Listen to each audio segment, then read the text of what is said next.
This session offers 0.75 core competency and 0.75 resource development CCUs. So please stay on until the end of the session if you need to claim your CCU certificates.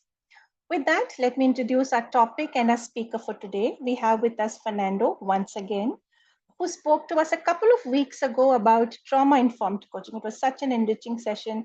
I kept on getting compliments in terms of the quality of the session, the engagement, the interaction, the presence and the connection people had with the session. So thank you, Fernando. And I think that has generated lots of enthusiasm.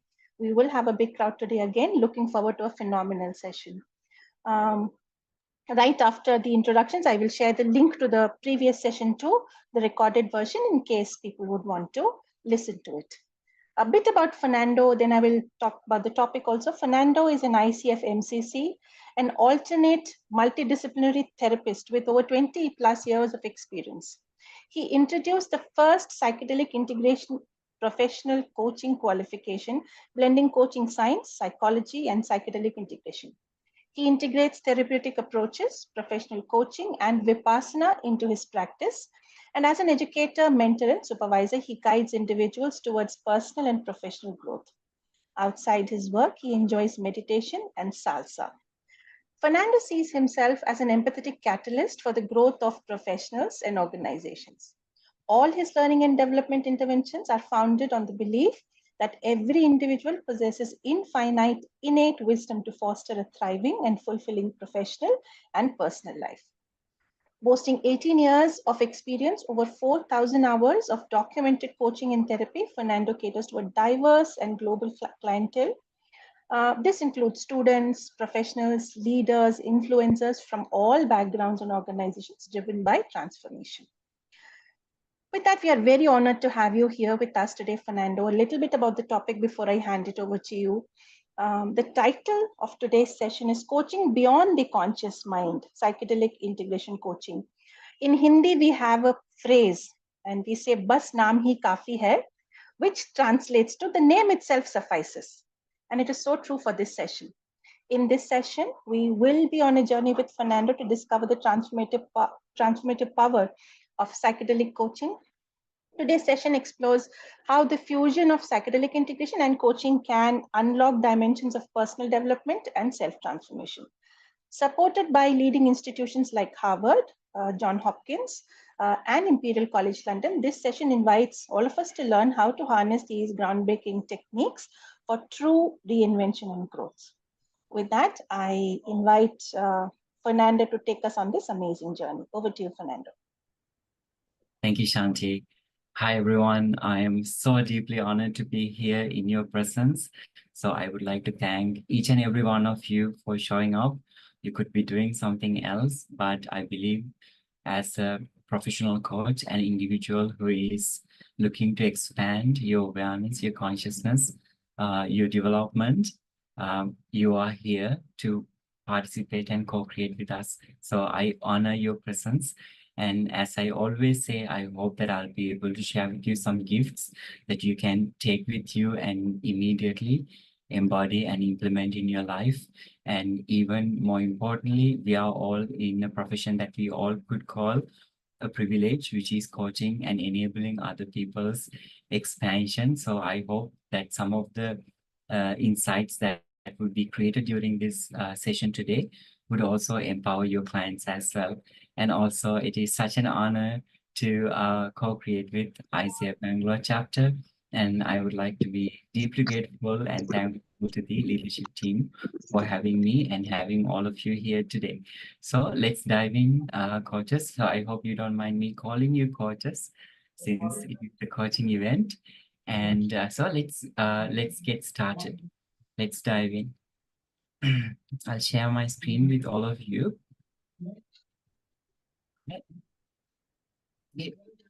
So as I'm sharing, thank you. As I'm sharing my screen, I only see myself and the screen. So if you have any questions, feel free to send them in the chat room so that we can attend to them.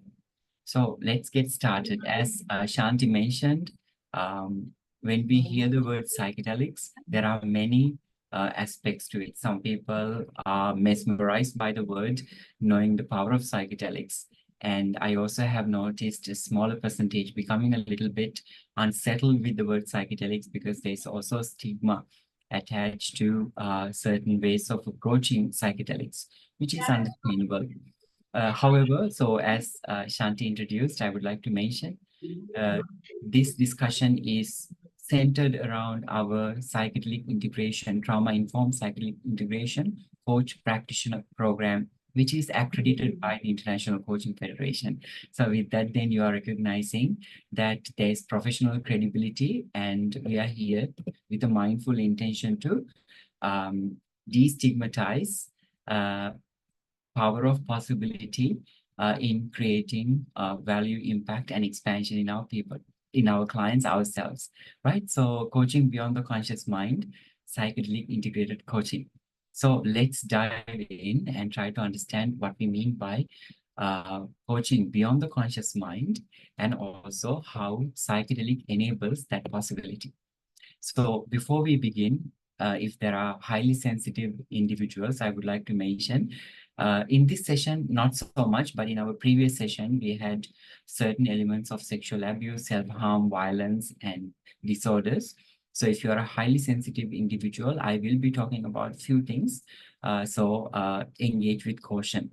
And then being responsible, I would also like to mention that this session solely intends education and harm reduction purposes only. And then moving forward, what is our path today? I would like to invite you to co-create with me. So we will have a few self-reflections. I think the entire session intends to be a self-reflective experience. And then there will be 2 group reflections where in each you will have 2, 3, 4 maximum of your colleagues. In case if you don't have your colleagues interacting with you, feel free to reflect by yourself. It's not necessary as such to really engage. If you can, that's great.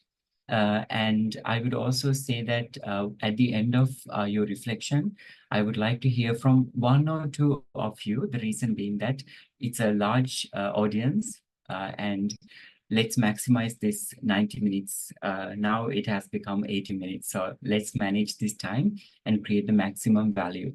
And then also, I would say when you share, avoid repetition and be direct to the point. We are all professional coaches. We know how to speak precisely. And then if you have any questions, feel free to then send them in chat. Or if you have a burning question that you'd like to address, feel free to come forward, raise your hand, and I will invite your attention. And if you would like to ask a question, let's make sure it's absolutely relevant to that specific movement or the topic that we are addressing. So moving forward, our path today is to look at the neuroscience of transformation, go a little bit deeper, and then I would like to introduce psychedelic integration to you very briefly. It's a vast topic. Universities like Harvard, Imperial College London, John Hopkins, many universities, including universities in Thailand, are studying them. And also, I am very fortunate being in this specific specialty as a therapist and a coach now in Thailand. Very recently, this year, they legalized especially psilocybin, the main psychedelic that we will be addressing today. In Thailand for medicinal use and research purposes. So I find myself to be absolutely so lucky to be in this space and share this space with you. So today I'm going to share with you some of my experiences with psychedelics. And it makes me quite vulnerable sometimes to share these experiences. My heart races, but I think it's important that you hear out true, real experiences. And then we will also look at very briefly what psychedelic integrated coaching is. So diving in, coaches, the very first individual reflection I would like to invite all of you is, what does the word transformation mean to you? Often when we use the word, when we approach coaching, we say we are holistic, integrated, transformational coaches. If not, we often say that coaching creates transformation. It indeed does. So let's take a step back. What does the word transformation mean to you? Especially if you are using it as a marketing content. If you use the word transformation in your marketing content, I'm sure you have thought about it already. So what does that mean to you? If you feel free, send them in the chat room for now. We will keep it to chat room for now.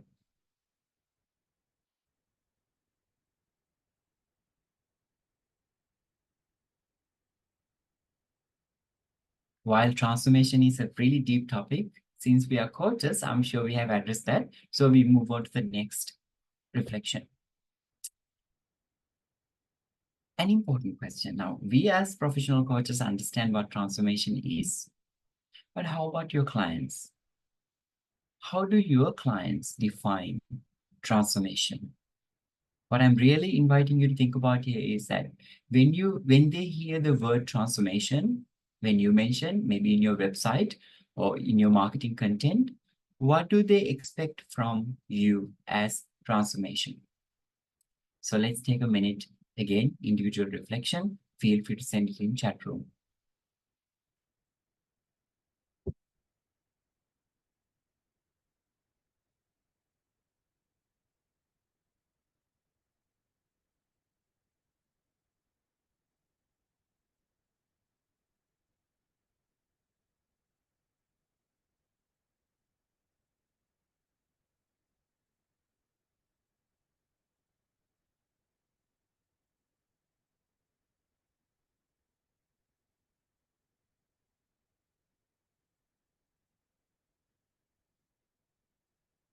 So I see breakthroughs, betterment, positive change, change of beliefs, clarity, moving from current way of being to a new.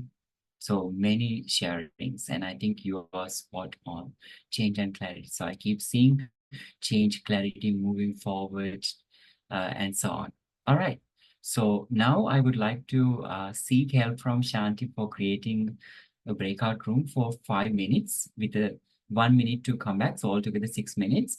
And in this group reflection, I would like to discuss with your colleagues as a professional coach, how do you create this transformation in your client? How many people in a room, Fernando? 3 or 4, Shanti. Sure. Yeah. As a professional coach, how do you create this transformation in your clients? And when you're back, let's hear from 1 or 2 groups. Thank you. The rooms are opening now.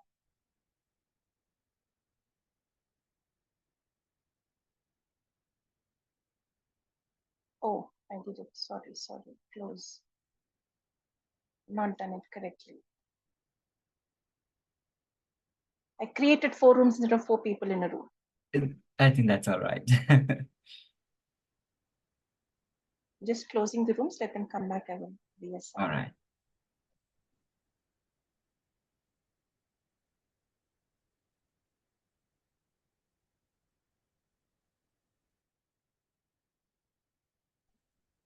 Shanti, I was in room 3. I don't know. Hold on. I incorrectly created the breakout rooms. Give me 30 seconds. I will reassign rooms and send you back.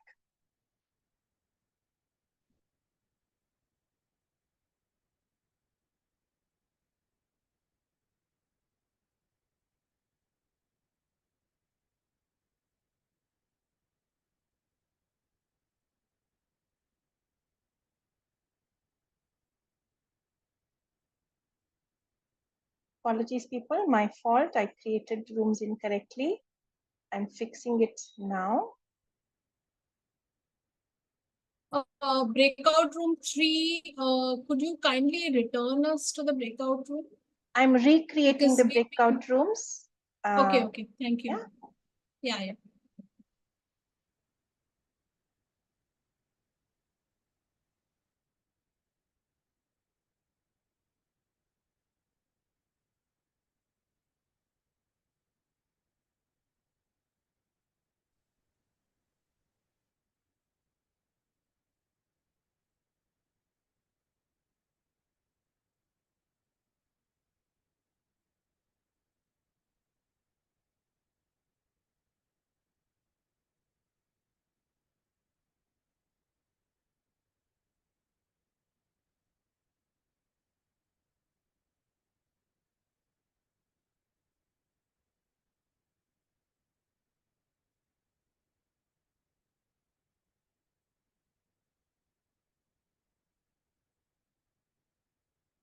Geeta, you're not part of a breakout room?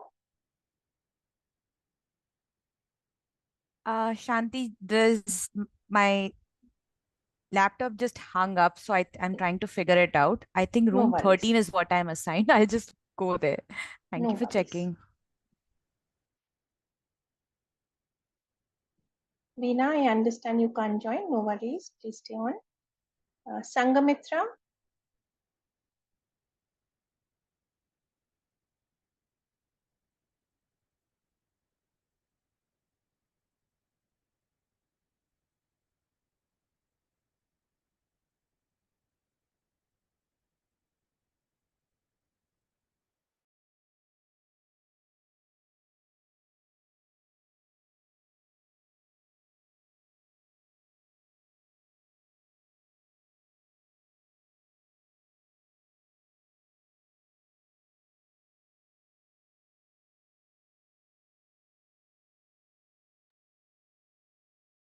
Hi, lovely. Did you join just now? Do you want me to assign you to a breakout room? Yeah, I just joined. Let me assign you. Give me 1 second. Yeah, thank you.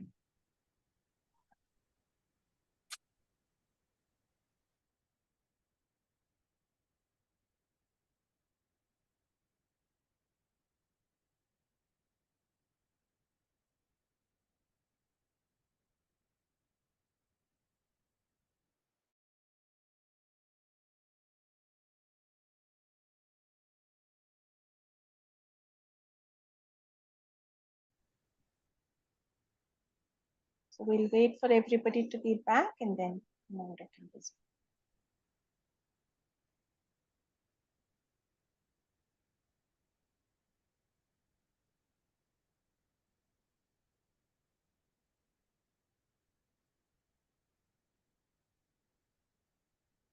All right, welcome back, everyone. Shanti, thank you for facilitating the breakout rooms. So, coaches, if you didn't really necessarily have the time to discuss this topic, as it's a topic that requires depth of attention, it's perfectly all right. At the same time, if one or two groups, a representative from each group, would like to share a little bit of your insights, what came up, who would like to come forward?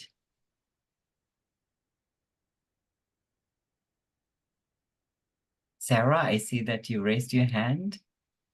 Yeah, I think we had a very interesting discussion on different ways to get to that transformation.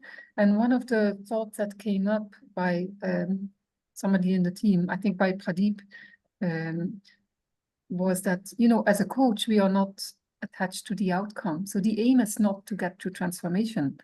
If that happens on the way, that's great. If not, it might happen in between two sessions where we actually, you know, didn't do anything. It's just them getting that clarity. So I thought that very thought-provoking. Indeed, thank you. So I see Francine also raised hand. Would you like to go next? Then go. What I heard, like we heard very good things, but what I think is more about the personal transformation of the coach himself as a catalyst of the deep transformation of our coaching. I think that's a key for me. You cannot, you cannot go further with the client depending on where we are at our own transformation. But I take on everything you share. The most important key. Excellent. Thank you, Francine and the team for the discussion.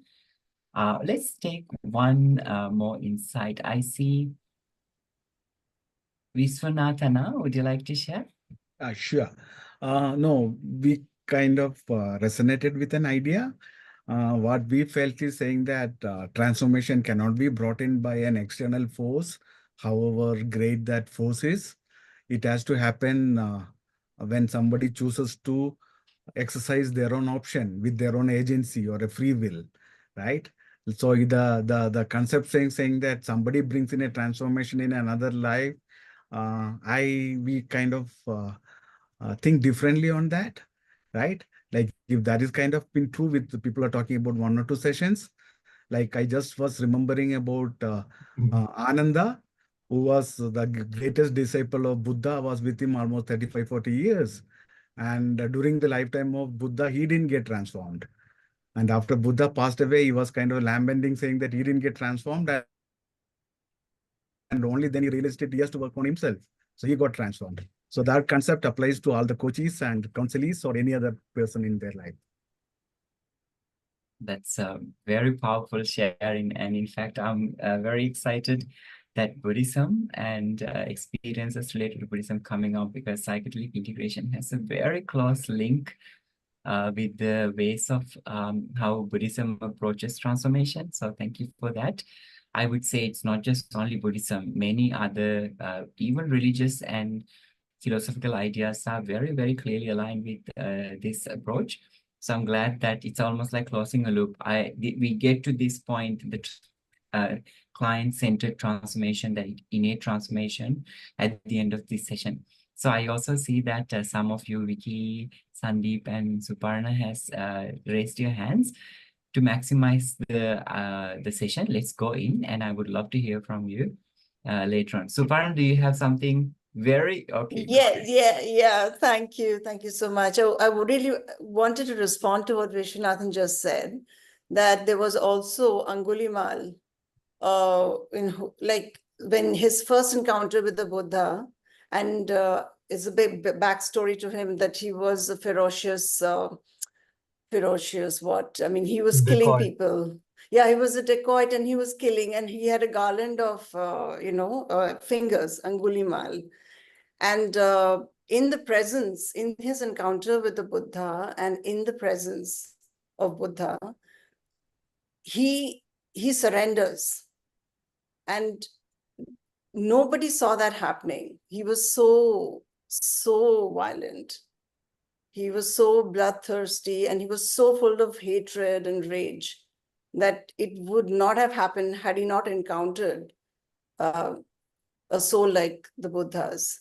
So I would counter Vishwanathan by saying that an external agency does not change. I mean, it did, and with the same person that we're talking about. So I'll also. Sorry, I don't want to eat in his time, but there is a long kind of debate. We shall take it offline, but I just wanted to park it here. I could not but not respond to that. Thanks, Fernando. Thank you. All right, thank you. Suparna and Vishwanathan, I think it's the same thing that you're both actually talking about. It's just looking at it from different perspectives. You're both actually agreeing with each other. It's just that we are looking at it from different perspectives. In fact, we are going to look at it. So I'm glad that this is coming up. Let's have a look at this in a minute. Now, actually, it's like, if I am to quickly address this, it's the ability for that to be transformed by, you could look at like a very, let's say in this case, sacred figure, and to act completely indifferently to that situation. However, in this situation of Angulimal, what is happening is that he has that belief, or he's willing to be transformed in the presence of Buddha. So that means there's still that innate capacity of transformation coming through as well. So it's both. So there's a combination of, there's a powerful instant intervention being present, and also Angulimal being willing to be transformed, not to see Buddha and be indifferent to that possibility. So, and yes. Right? Yes. Yeah, so consciously he was resisting it, but unconsciously, and that's an entire different conversation, is right. That the subtle exchanges, because Buddha is the embodiment of forgiveness and loving kindness and compassion. So it is his extreme compassion that, absolutely takes care of that raging thing within Angulimal, and he's able to surrender himself. Yeah. So the co-creation between, if we apply to ourselves, it's the co-creation between the practitioner and the client is able to make transformation. Absolutely. Right? Yes, so absolutely vital. Yeah. Thank you, everyone. Can I just chip in? Can I just chip in, if you don't mind? Just a very quick one. To my mind, transformation is an irreversible process. And two quick points. While every change, every transformation is a change, but every change is not a transformation. So I call it the 1 degree phenomenon. At 99.9, it is still H2O, albeit boiling, but it's still water. So the state is liquid, but something magical happens at 100 plus, and it transforms to gas, and it doesn't come back unless it condenses. So the state of being that we are talking about, which results in so the Angulimal Buddha, or Buddha himself, from being Gautama the prince to the Buddha, he went back to the palace to meet his estranged father Bindusara and his wife Yashodhara, but he could never become Gautama the prince. Now that's transformation. Thank you. Brilliant, brilliant, Vicky. Thank you. I think that's exactly where this session is also going in. And I think at this point of time, let us look at, I think you are literally kind of guiding me into this slide, literally, if you notice. So we have awareness. Often we know a lot of things, but the question is, can we actualize that awareness? So it can be applicable in many different ways, all the way from changing a specific behavior to what we call now that we are from Asia. I think we are familiar with the idea of attainment of enlightenment, let's say, right? From a simple behavioral change to something much larger, an awakening or enlightenment.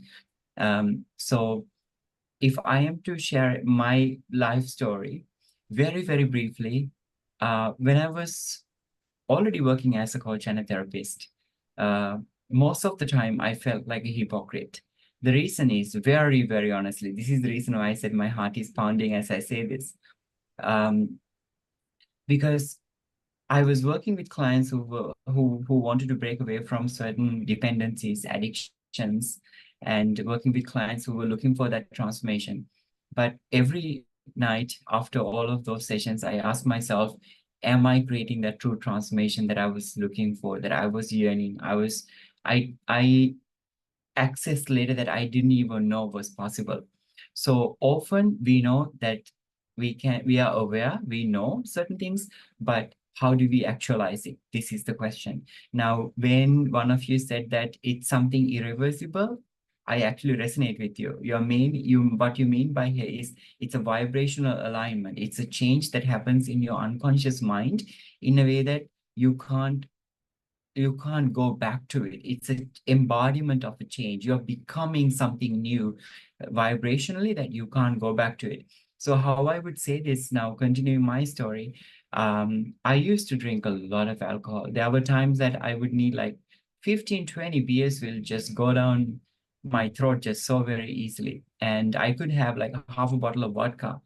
This was like about 8 years ago. I could just have half a bottle of vodka very easily just to get myself to sleep.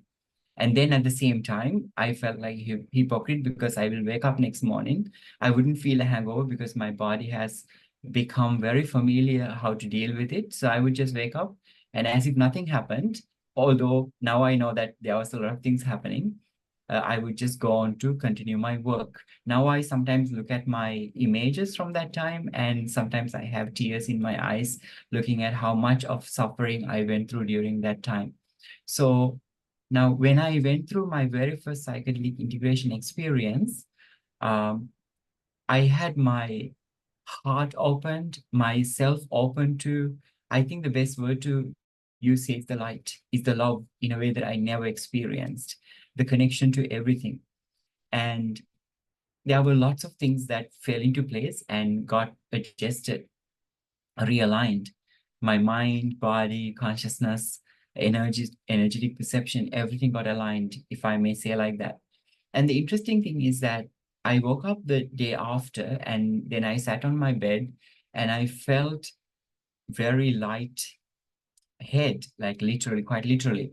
And I thought, oh, I did the cyclic transformation yesterday and I had such a breakthrough. So it must be, this medicine must be still in my body. The plant medicine must be still in my body. So that's why I must be feeling like this. So I woke up day 2. I felt the same way. I thought I feel great energy. I felt like I wanted to meditate. I want to go to the gym before I get my day started, which was very difficult for me, very frankly speaking, something that I have to drag myself with the greatest difficulty. Day 3, day 4, usually the active compound of psychedelics only lasts in your body for about 4 days very actively. But it's also not necessarily active enough to create an altered state or make you feel good in such a way. But I was still believing in the truth that it's because I took this plant medicine that it's acting in my body. Day 5, day 6, day 7, now I know scientifically it is not possible for me to experience an elevated state of being on the day 7 after this experience. And on the day 7, I stood up and I fell down on my knees on the floor and started crying. The reason being, that was the day I just recognized that entire my life that I could remember, I have been depressed.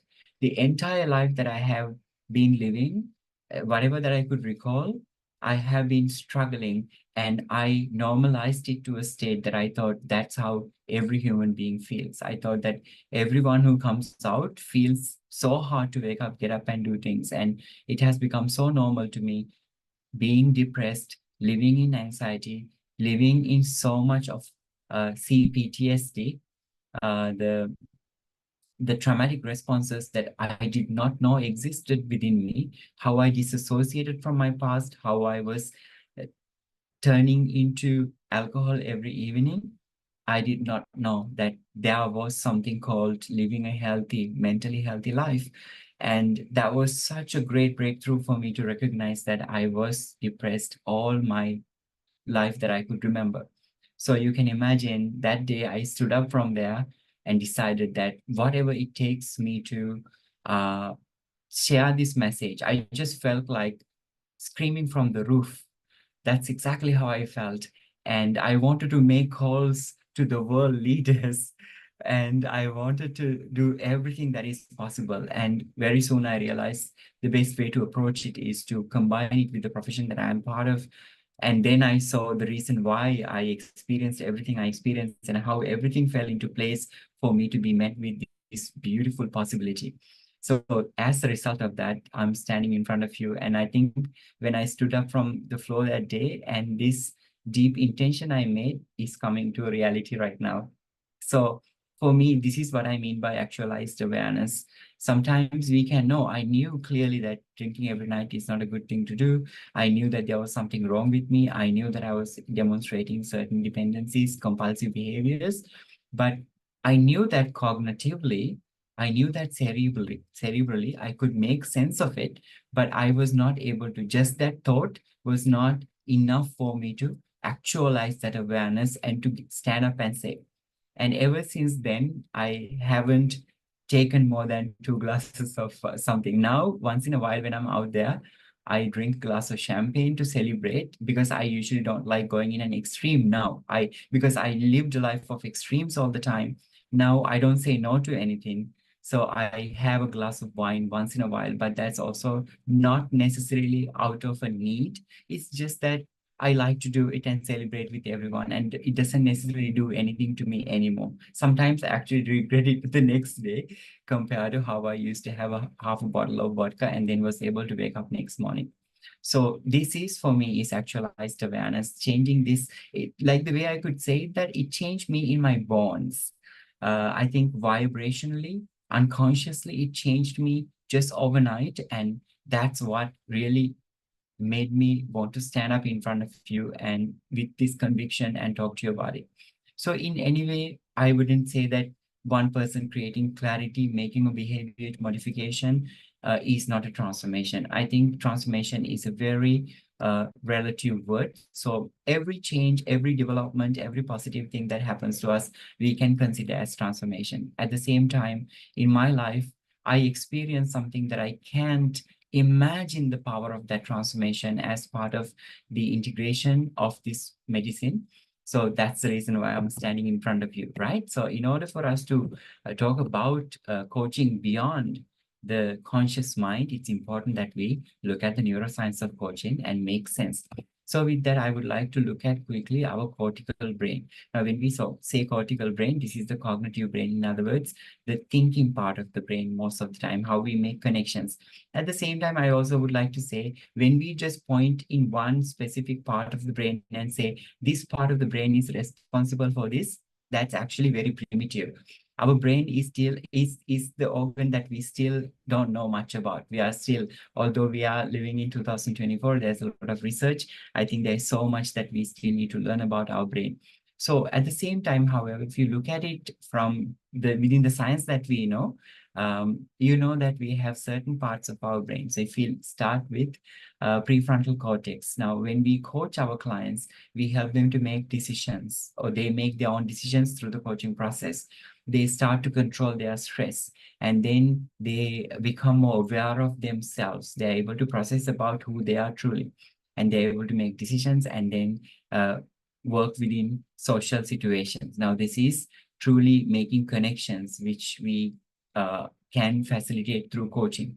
And then if you look at ACC, anterior cingulate cortex, you are aware that this is our somatic part of our cortical brain, which helps us to regulate our body, our heart rate, attention, impulsions, and so on. And then if you look at our PCC, the posterior cingulate cortex, you know that this is where the self-reflection, memory retrieval, integration of information, of self come from.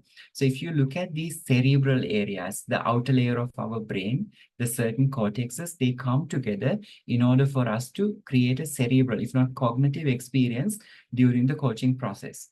But in any way, I do not say that there are no subcortical, if not unconscious brain, which is below the limbic system that you see, the white color area right in the middle. Below that, all the organs we call subcortical brain, which is directly associated with our unconscious mind, the programming, the trauma responses, and so on. Now, in coaching, of course, we can penetrate through some of those subcortical unconscious brain as well, but we are all aware coaching is a very cerebral process and not necessarily directly, very powerfully penetrate through our unconscious mind. So moving forward, now let's look at the changes to the nervous system. So I'm talking about our entire nervous system, including our brain. Now, there are ways of the change happen. Let's look at key 3 changes. One is long-term repeated induction of a specific behavior, specific stimuli, or something like that. So for an example, if someone who grew up, the nurture part of a person, nurturing, when a person grows up in a negative environment, conflictive environment, they embody some of those conflicts, negativity in themselves, and we call them, this is called classical conditioning, if not programming. We program ourselves in the long run, and then we end up being molded to become someone of that same behavior or an opposite behavior. And this is what we recognize as long-term repeated induction of a specific behavior or a stimuli. And then there are also sudden extreme inductions of change in us. Now, for an example, when we have experienced assault, maybe we have been abused, raped, or something like that, it threatened our survival. It made us so fearful. Suddenly, we immediately change within ourselves. And this is also what one of you said earlier, that you cannot go back. That's why once someone is traumatized, that person is like a different person all of a sudden. They are not the same person anymore. I'm pretty sure you may have experienced people like that. And then, of course, we also know the changes to our nervous system can happen through the epigenetic inheritance as well. When certain adverse experiences, our ancestors, like our grandparents, great-great-grandparents have experienced, they can be passed down to us. And this is science, and now we have enough evidence to recognize that. So sometimes when a trigger shows up, now if you look at this next image, which we discussed in the trauma-informed session we did, when the trigger shows up, this specific behavior shows up. In this case, this child being traumatized by a dog shows up as an adult, although the adult knows that there's nothing to be worried about this pet dog, but they become paralyzed. The reason being that they are no longer cerebrally, right? They can use their cerebral brain to know that they don't have to be afraid of the situation, but unconsciously they are triggered in a way that they still feel that their life is threatened in this situation because they have created a linkage, which we call a trauma response. And the interesting thing that we already have discussed is that trauma response is unconscious. That's why you can tell someone 100 times, like what I used to do, don't drink, it's not good for your health. But I say, yes, yes, yes, I know, but the evening, I have no control over that cerebrally, cognitively. I go and I still engage in the same behavior and over again. And you may have experienced similar things, or you have seen people who experience these kind of things, right? So this is one way to address trauma. So the repeated induction of long-term possibilities that negatively impact us, or sudden extreme inductions, or epigenetic inheritance, which just show up when the trigger is present in our life, is what we really call trauma. Changes to the nervous system. It changes us somatically, it changes our brain chemistry, it changes our entire body, and even our energetic realms as well. All right, so now with that, I would like us to recognize that often in our clients, when we work with clients during our previous session, many of you said that you have experiences with clients who say that they want to break a certain behavior, they want to achieve something, but they keep coming back, going in circles, not really being able to achieve this transformation that they are looking to create. So with that, we also recognize how to interpret trauma. So you recognize that there are many, these are classic trauma responses. There are hundreds of them, or more than that we can write down, analyze, and discuss. So here are some of them, how people are unconsciously being controlled without their cerebral brain, right? So now we are starting to recognize. So as professional coaches, we can easily invite the client to reflect, strategize a plan of action, and ask them to go out there and achieve it. So to a certain extent, we are able to create transformation. Now, that is the conscious brain transformation, the conscious transformation that we were talking about. And the deeper you go, the longer you do, the more frequently you do this, then you are able to create some unconscious transformation within the client. But like in therapy world, we often say that it takes a very long time. Sometimes people go to therapy for entire life without necessarily having the relief of their symptoms of, for an example, complex post-traumatic stress disorder to begin with, right? Well, of course, we are not therapy, so we are not talking about that realm. We are talking about even certain behaviors, certain ways of thinking that are being controlled by unconscious mind. And often we as professional coaches try to act as a catalyst for them to change. The client goes in circles where the client might end up being in certain disappointment, which acts counterintuitively, if not counterproductive to the client, whereas coach also might feel frustrated, disappointed, even sometimes lose confidence in operating as a coach. So moving forward, I mentioned to you, transformation is awareness becoming actualized awareness. So where does this happen in that case? So this is where the cortical brain comes. So the limbic system and everything underneath of it, the white part, right? So these are just only few things that I thought I will share with you. But there's a lot of things that we can discuss about. At the same time, it is not really scientifically accurate to just point out to one thing and say that this is where this specific thing happens. But just for learning, let's look at this little diagram, right? So when you look at hippocampus, memory, learning, and emotion. During last session, I told you, if a child grew up in an environment where there was neglect, abuse, violence,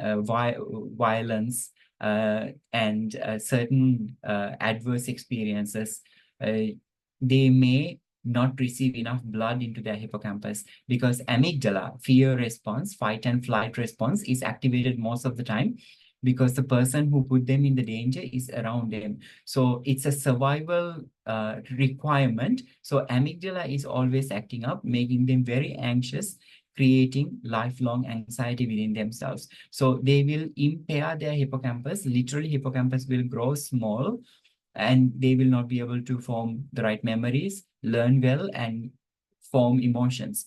Often, as they grow up, because the adults don't understand what is happening in their life, they would pinpoint the child and say that you are not learning, you can't remember, you don't know how to regulate yourself, and we will blame the child without truly understanding. It is not necessarily learning impairment or disability. It is truly the environment child is in is not conducive for their brain development. So the child grows old with a smaller hippocampus, so neurologically impaired. And then if you look at basal ganglia, the executive function and motor control, executive function as in deciding between, primarily speaking, deciding between the emotion and the logic. Now, that's why many people can't make decisions, or they take a long time to do that. Now, those things indicate that they have had certain adversities or traumatic experiences growing up. And nucleus accumbens, our reward center in our brain, which is what I was talking about earlier, being addicted to alcohol, which means that I am expecting a high level of stimulation of nucleus accumbens. So I am focusing on the reward mechanisms all the time. That's why we cannot break the dependencies just like that consciously, because all these 4 parts are in our subcortical brain, and our subcortical brain directly our subcortical brain hosts our unconscious mind. We don't have direct access to them through cerebral connection. If not, we can't just think and say, I'm not going to be scared. I should be able to learn. So no matter how many times we would affirm, no matter how much we reflect and become clear about being able to recognizing the importance of awareness, if this awareness was not actualized, if the cerebral awareness was not actualized in our subcortical brain, particularly some of these brain components, we are unable to truly transform.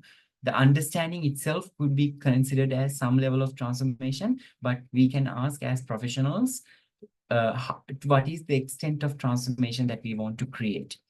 All right, so moving forward, let's look at the other side of the story. So we said changes to the nervous system, like sudden extreme inductions, long-term repeated inductions, and energy, genetics can change the nervous system.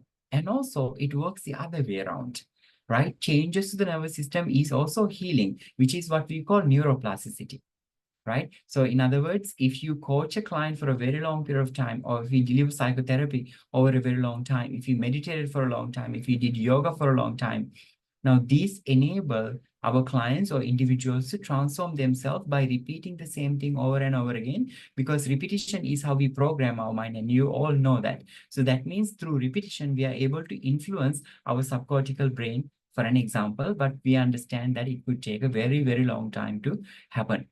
And then also there are sudden extreme inductions. Like for an example, I could say breath work is one of the experiences. And another one could be having certain apparent, let's say someone is addicted to a specific substance and they lose someone very close to their family. It's both traumatic and can also be healing. After that experience, they come out and say, I will never drink again. And they actually would do that. Why? Because there's a sudden extreme induction into our brain, into our nervous system that interacted with the subcortical brain, certain components, so that they were able to heal. In other words, during this experience, they increase their neuroplasticity to a greater extent. What does neuroplasticity mean?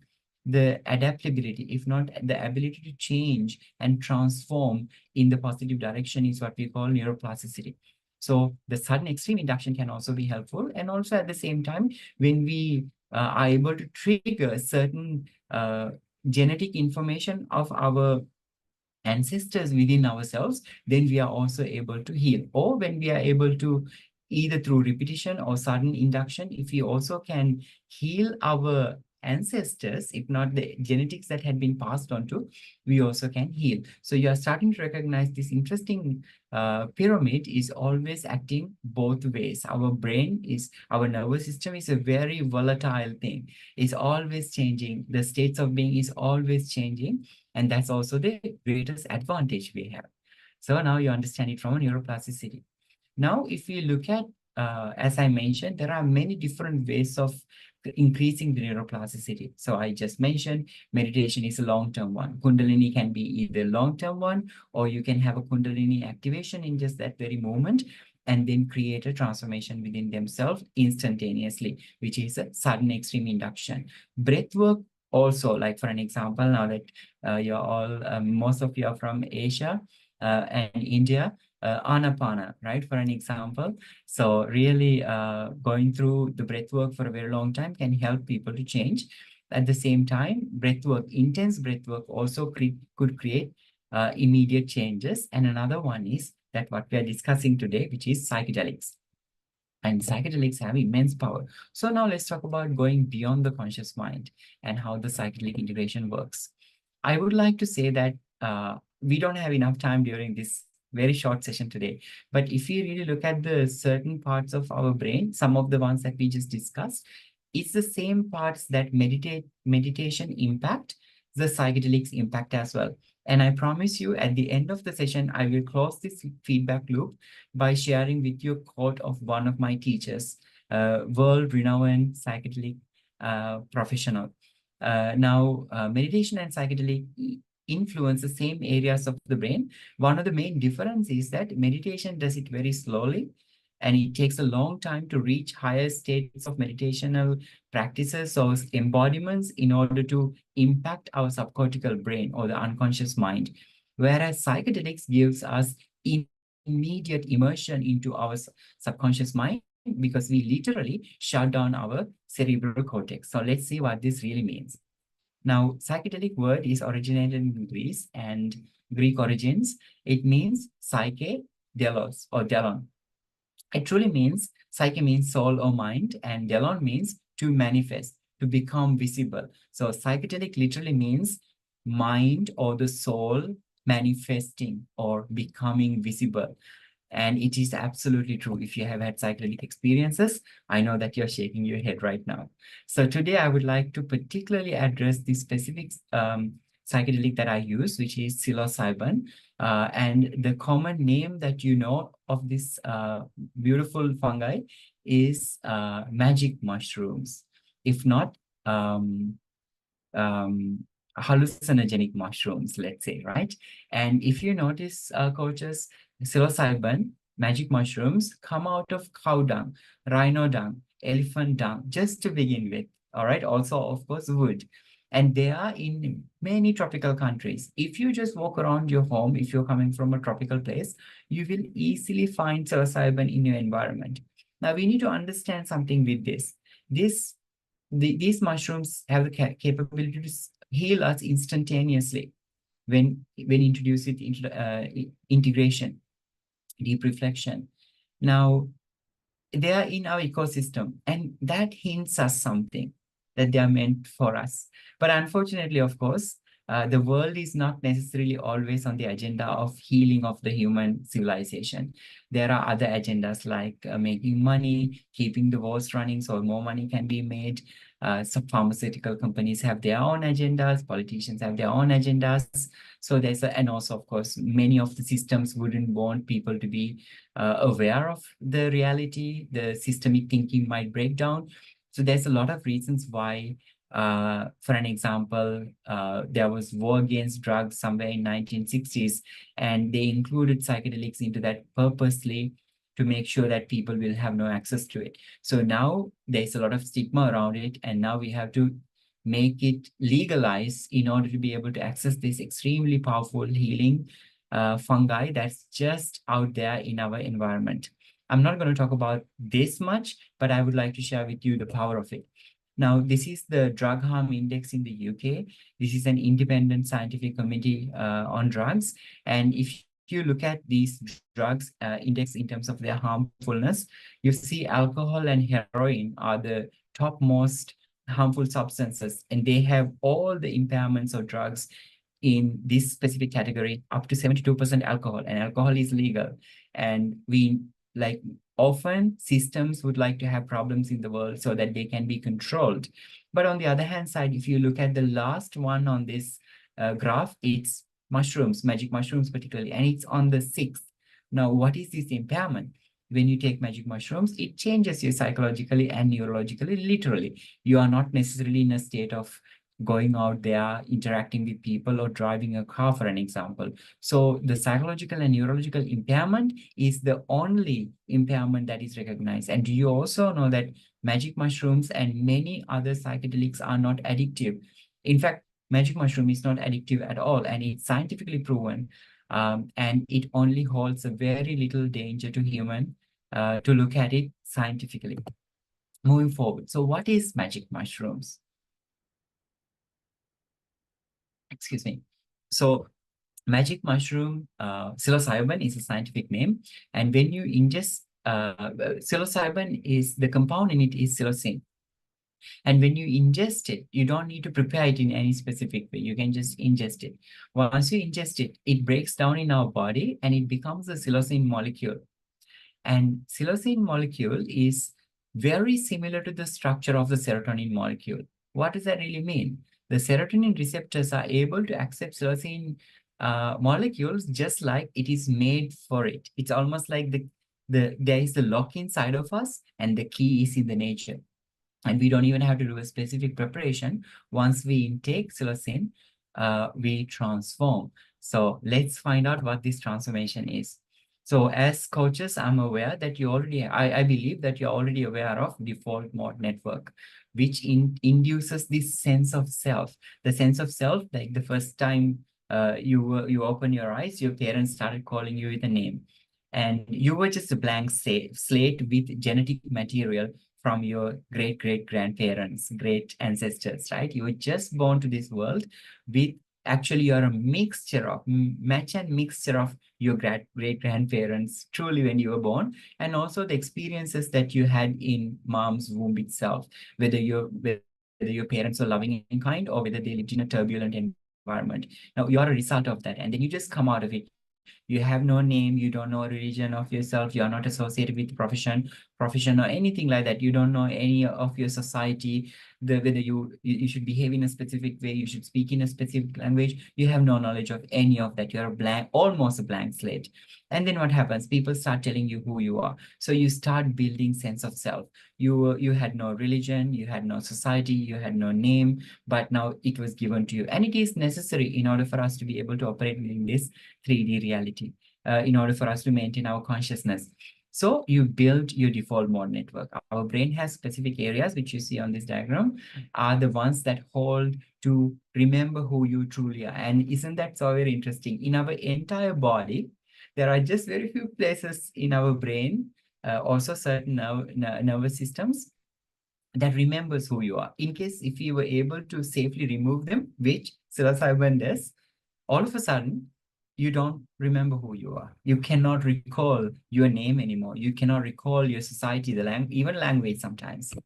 Right. So moving forward, we need to start to recognize now when we work with our default mode network, it goes beyond our cerebral cortex. Now, if we turn it into colors, let me show you a diagram between how much our brain is connected during our normal state of being, like all of us are right now. And then while you have taken psilocybin, how much your brain is connected. So here we are. Diagram A is the colors that you see here. Think about it as a representation of different cortexes in this diagram. So different colors you see around are different cortexes. In a normal situation, we call it sober brain, placebo brain, we have some level of connections, and this is day-to-day connections, whether you are taking an exam, whether you are coaching someone, whether you are beginner to meditation or anything like that. But if you look at diagram B, this is psilocybin brain. The moment when the serotonin receptors accept psilocin molecules, your default mode network dissolves, ego death. And this is something very familiar to most of us as Asians, because we understand that needing to conquer our ego, if you hear, right? So even certain philosophies that came out during the discussion lead us in the direction of the importance of being able to look at the world without ego, without looking at everything through the sense of self, because sense of self was induced on you. It's not who you are. In other words, for the very first time in your life, you receive a moment of opportunity through psychedelic integration to experience that blank slate for genetic material without wearing all the glasses that you learned through the journey of your life. So that moment, your brain connects like ever before.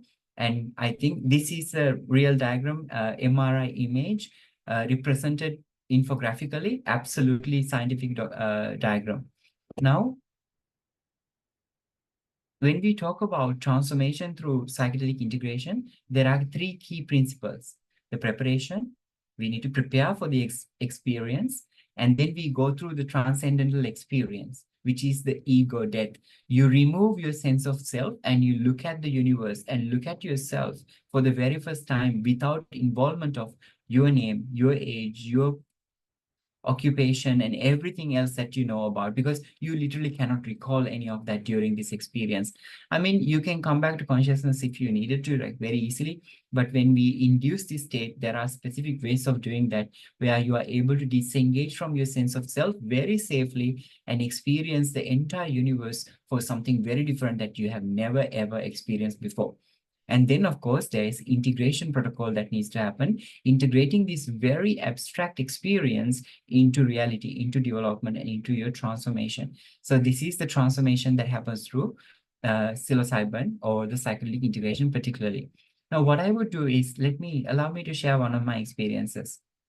Let's begin with the question. Have you ever seen through the eyes of your mind? The eyes of your mind, not the eyes of your physical body. The eyes of the physical body is looking at me or the screen right now. But the eyes of your mind is a different experience, because when you don't have sense of self, your eyes of the body are not processing the outside world the same way that you used to process it. It just dilutes. Everything dilutes. We start to see the reality for a specific way that it can be. Now, the reality that you're experiencing is a specific way based on your sense of self and your sensory perception. You're recognizing it. But once there is no sensory perception, or when you don't have sense of self, all of a sudden, everything that is around you start to change. So let me give you a little bit of my experiences with seeing myself and the universe through the eyes of my mind, not through the eyes of my body. So one day, I can talk about this all night or many days, but I share just one experience. One day I have taken, and I'm going into, in a guided setting, I'm going into the experience. As I go into it, within the first 20 minutes, I'm chanting, I'm meditating, I'm letting myself lose my sense of self. So I first feel a little bit disorientated, and then I start to see some really beautiful fractals. And then at some point, I feel like there's like an engine. My sense of self is now dying away, or temporarily disconnecting from my body and mind. Now, when this happens, I feel like there's like an engine like accelerating, and at some point, I comfortably let go of that. So I fell into like a fabric of love that just took me in. And as I just went in there, I get goosebumps as I'm speaking. I just go in there, and then I felt like I was in a world of toys, like a childlike energy. It's not, I didn't see any toy, but I felt like I was child. I felt like I was in my mom's womb. I felt like a very caring, nurturing energy around me. That's why I put all these beautiful, it's like I fell into this mountain of toys in happiness, and it took me in. It's almost like at that moment, my feeling was, I felt like the way I found love, or the way, how hard it is for us to find love in this existence, is almost like finding a needle in a haystack. In this experience, I felt like there was no haystack. The needle was right in the middle of it. I just could see, and I could only see the needle. It was so natural. The love was so natural. I was embraced in it. And with that, I recognized that for a second, I was disoriented. I couldn't remember Fernando. I couldn't remember my name. So my cognitive processes are still slightly active. So I'm asking, who am I? Who am I? And then comes up a wave of Fernando. And you often hear when people go through transcendental experiences, like near-death experiences, the life flashes in front of them. Now, before that, I just got a sense of who Fernando is. With that, I felt like I'm covered in a beautiful flower. The sensory experience was as if I'm in the middle of a beautiful flower, and I could feel the fragrance. I could touch something that I couldn't touch necessarily. I felt like I'm part of something so magnificent, something so beautiful, something so beautifully colorful, but I couldn't necessarily make sense what it was. A very comfortable feeling.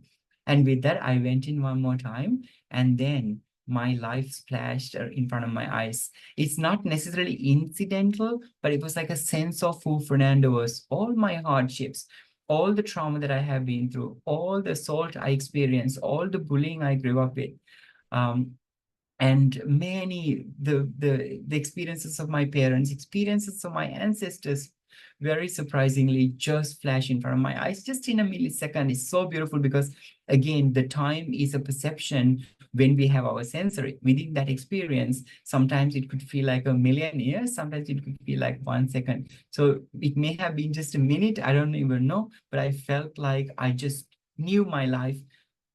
Somehow I had this deeper awareness, and all the way to my death, I just felt like I knew my future. I knew that I'm going to be meeting you. I knew I was going to do this. It's such a beautiful, magical experience.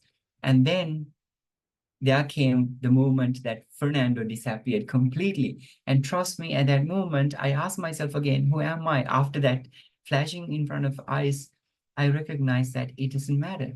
It just doesn't matter. It's just something that I wore like a cloak. It's just something that people gave me, and it just doesn't matter. And at the moment I accepted it, I started to notice how I could see that my body is recycled material from tiger teeth, from wood, from the beautiful elements of the nature, that I am not just myself, that I'm something truly, truly, truly recycled. Such a beautiful, very comforting, and a very loving experience.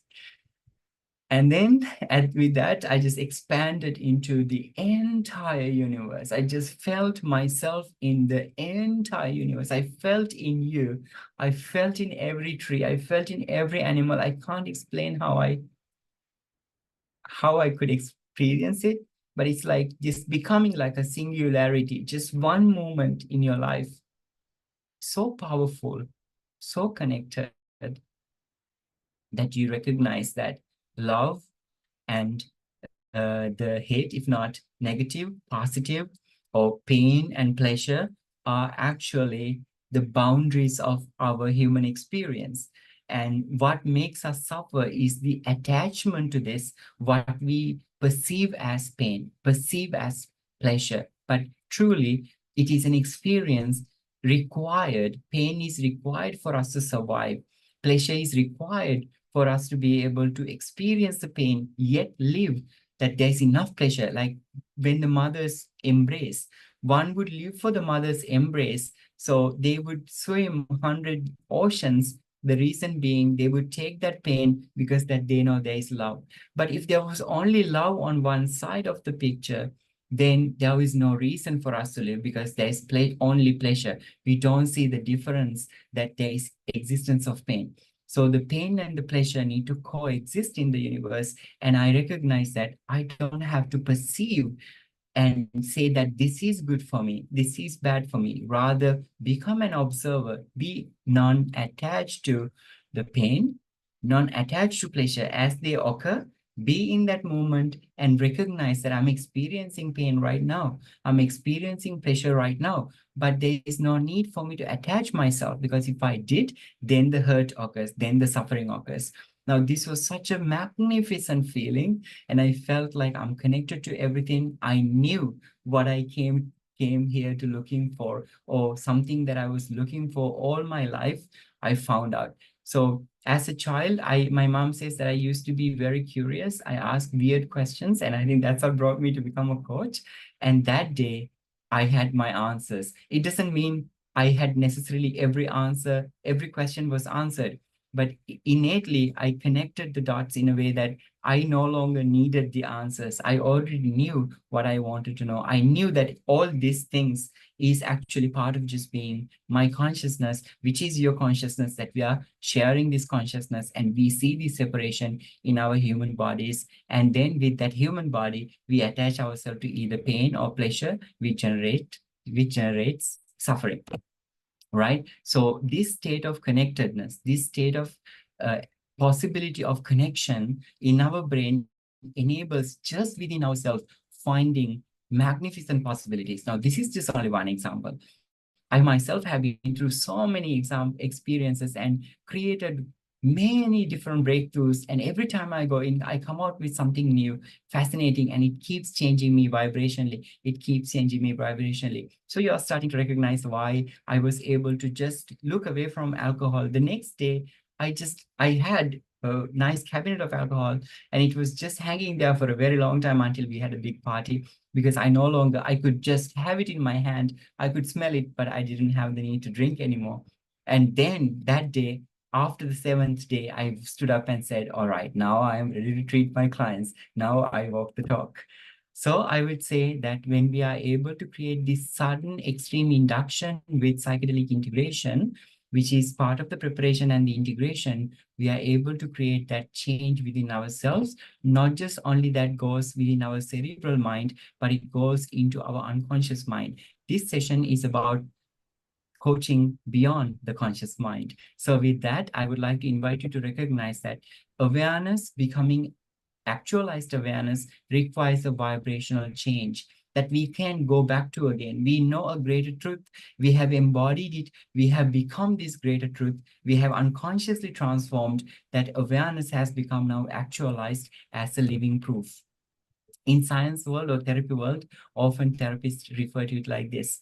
If your mind is a snow mountain, often we use the same paths, the neural networks, to access and do the same things. Our brain is a lazy machine, so we stick to the same path. However, when you go through psychedelic integration, we increase the neuroplasticity in such a way that it's almost like the new snowfall, that we can look at the entire mountain for the very first time, most of the time in our life, and then start creating new paths.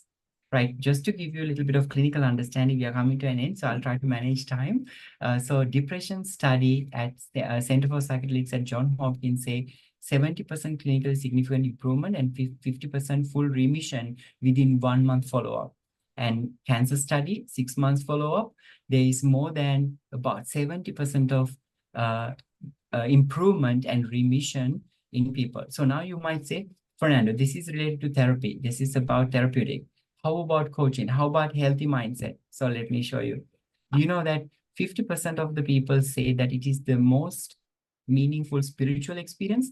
80% of the people say it is the most spiritual and personally meaningful experience. And 90% of the people share after just one session that their life satisfaction, positive behavior changes, relationships, and everything has improved overnight. Now, this is the study with healthy individuals, and that's exactly my experience. So this 80% of the people who say that it's the most personally meaningful or spiritual meaningful experience, we need to ask them, what are some other this level of spiritually or personally meaningful experiences? Do you know that they compare psychedelic experience to death of their child, or birth of their child, or death of their mother? So you can imagine the power of just one experience can hold. All right. And it's exactly the same. Like apart from loving the people that I love the most in my life, this experience is the highest, most valuable experience for me, frankly speaking. I think I'm not going to do a reflective exercise in terms of key takeaways. I'm going to invite you to, as a group reflection, because I think we will run out of time. The best is I invite you to do a reflection by yourself, like self-reflection, and share a few of your thoughts. Right. So before we conclude this, since we have an engagement with the coaching, I would like to share with you why professional coaches are perfectly suited to offer psychedelic integration with necessary training, of course, trauma-informed and psychedelic integration, entire protocol, and understanding the world, also having experienced within themselves. The first reason is the coach is comfortable not knowing as one of the best states to expand awareness. These are MCC competency, and you're familiar with this. Now, because this experience, the answers come within yourself. It's so powerful that the sudden induction creates massive value in us, that the answers, like me as a practitioner in this field, when someone is going through this experience, I just remain completely outside the process because I call it super positioning. They get into their super position and they start to see themselves in a very different light that they never ever saw before. So it's the best. Mostly I have seen psychologists, therapists, and psychiatrists struggle with this because often in this world, basically there's the psychologist or the therapist in most cases are the expert. There's a specific way of telling the client or following a strategy in order the client to get better. So they struggle. But when you work with coaches, as I train coaches, I see that they embody this so naturally, so beautifully. We understand that. Another one, coach does not force awareness, or coach has not concluded what awareness should be, because awareness is something, consciousness is something that we can define, or we cannot decide it for someone else. It's extremely powerful, and our clients find out. And coach trust that value is inherent in the process. Coach doesn't have to create value or work hard. And psychedelic integration, the innate power that we find within ourselves is more than enough for the client to transform without the practitioner have to tell, you would do this, you would do that. And coach is able to recognize both their and client's ability of intuition and energetic perception. In the clinical world, often the clinicians are unable to approach this with intuition and an energetic perception, the metaphysical aspects of it. We have to approach it clinically most of the time because of the clinical barriers. But as professional coaches, this is an ICF competency. So that means ICF encourages us to engage our intuition, energy perception. That means there's an environment that is already safe for professional coaches to operate within these metaphysical aspects of psychedelic integration, which cannot be simply measured by science. I would say often we think we measure the universe by our science. Actually, the truth is that we live in a metaphysical universe, and we just use these tiny molecular lenses as science to look outside. But we truly live in an enormous universe of metaphysics that often we are blind to because we are conditioned by our upbringing that if we can't reason, if we can't understand, we wouldn't accept it or we wouldn't feel comfortable. And as professional coaches, however, though, we are comfortable in operating in a place of unknown. All right. So I'd like to invite you to a bit of a reflection. So what are your insights and key takeaways from this session? So with that, I will share my last slide so that we can hear from some of you before we end this session, which would be great. So like I mentioned earlier, I said the meditation practice and psychedelic integration impact the same areas of our brain and our nervous system. And after psychedelic integration, I started a practice of Vipassana by myself. Through Vipassana, I think you would be able to resonate with me because I believe there are many Vipassana meditators in this room for sure. There had been times without any psychedelics, because of the change of my clarity of my mind, I have been able to go to deeper states of minds where I was able to access my heart outside of my body, the layers and layers of energy existence. And what does that each layer tell me about myself, about my environment? And I have been able to access the crown of existence of my own brain so amazingly. I have been able to have experiences out of my body, connect with people that I never thought would be able to connect, forgive myself deeply, forgive other people deeply, so much, and in tune my intuition in a way. Sometimes people ask, like, are you like a medium? Do you channel? I usually say, no, you need to find your own answers.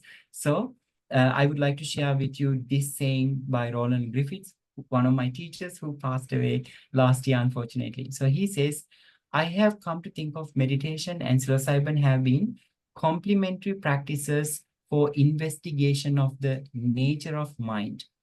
In fact, neuroimaging studies show that they both produce similar changes in brain regions related to sense of self.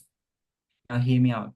Well, if the meditation represents the true cause of the investigation of the mind, psilocybin surely represents the crash course. I repeat, if meditation represents the true cause of the investigation of the mind, psilocybin surely represents the crash course.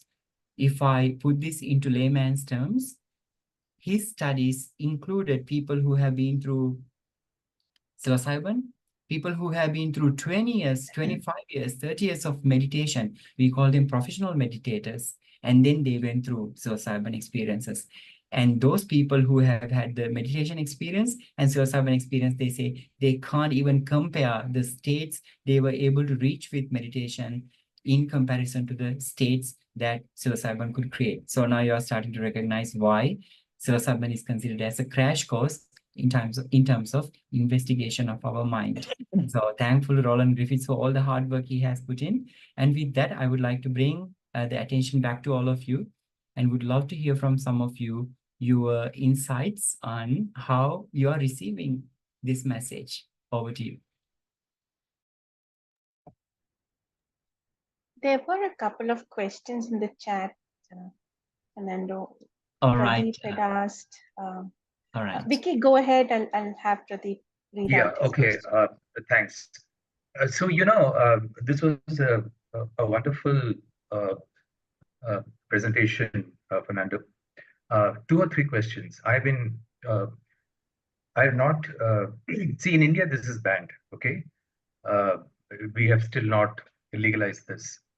But what I've been following is, apart from meditation, also I have been doing the psychotropic breath work to come closer to that state. So my question to you is twofold. I mean, one is, because I'm familiar with the work of Stanislav Grof, and he had done a lot of work with LSD in the 60s, and there were amazing results that he got, But the question I have for you is that if supposing there is someone who has underlying psychopathology, okay, and if there is a bipolar disorder or somebody's on psychiatric medications, then would you advise this induction of this kind of substances? Vicky, thank you. Yes, very quickly, I'll address that.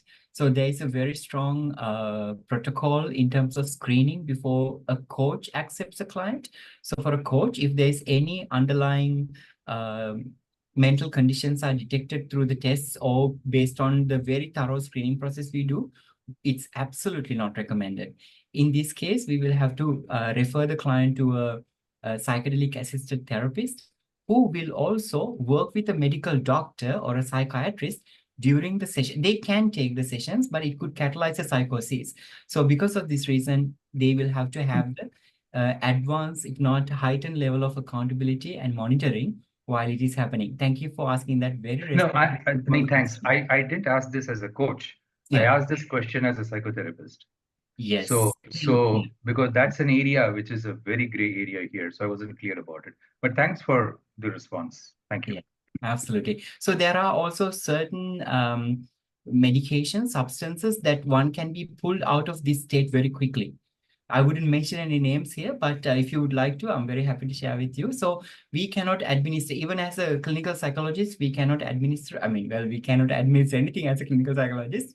So we can have a psychiatrist or a medical doctor who can help with this situation. Thank you. And then I see from Madhumati. Yeah. Sorry, I cannot put on my video because my internet connection is unstable. Thank you for a wonderful session. Just wanted to share my experience and position, the transformation. So basically, I think at this point of time, I'm exploring everything. Madhumita, you're not audible. Except ingest, share, what are practices which are available, except anything which doesn't trigger something. Madhumita, do you mean any practices without ingestion of anything? Is that what you mean? Yeah, like that. Yeah, like that. I mean, what I understood is integrated coaching. There is a requirement of eating something, right? As in feeding yourself something, like a mushroom or whatever. So I'm exploring currently like the various trauma-informed coaching options available. which do not involve eating or drinking anything, you know? Yeah, yes, of course, there are many like somatic exercises, yoga, meditation, Kundalini practices, breath work, certain like psychotherapy practices that can help a client to go deeper. Like even something like hypnotherapy to begin with, like some level of deepening to theta level stage. Yeah, possible. And thank you. And let's hear from Amlesh, and then I will hand it over to Shanti. Yeah.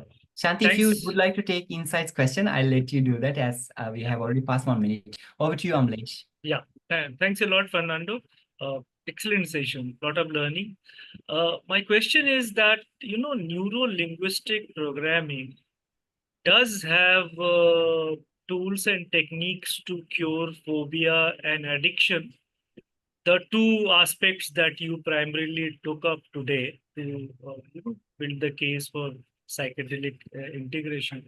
So, have you tried comparing, or is there any comparison available? I'm not trying to say for and against kind of I mean, it's more for the sake of that at what level possibly only NLP can work. You know what, something that Madhumita was saying, that without ingesting something. So at what level NLP possibly alone can work, and moving forward, possibly psychedelic integration will be more useful, and so on and so forth. So since you have worked in this area, possibly you will have more clarity, and that will be helpful to me. Absolutely. Amlesh, so I will not be very specific about NLP as such. If we even compare some of the most advanced psychotherapy practices that are more scientific compared to NLP, for an example, which has like a clinical framework, cannot be compared. It's impossible. There's no, like, if you don't mind, since we are all adults, in the therapeutic world, there's this little saying. It's almost like doing psychotherapy for years is almost like having sex without lubricant in comparison to, sorry about that, but that's what we usually say it as a joke. It cannot be compared. The state that you experience is something out of this world, and that's why we call it magical. And the mind manifesting, seeing it through the mind, it cannot be compared with even some of the most advanced psychotherapy therapy practices. Yeah, thank you. So over to you, Shanti. If you would like to take insights, I'll let you do that. So once again, thank you very much, everyone. And thank you, ICF Bengaluru Chapter, for having me. It's such an honor to be in your presence. Thank you. Absolute pleasure, Fernando. The session has been brilliant. You can see the chat overflowing with so much of gratitude. I know we've got a couple of hands, and I will pause recording. And Fernando, if you've got time to answer, absolutely. Just before we wrap up, for those who are still here on the call, I had pasted the links for the upcoming 2 sessions from the Bengaluru chapter in the chat. Looking forward to seeing as many of you possible to join in the upcoming sessions. With that, I will pause the recording.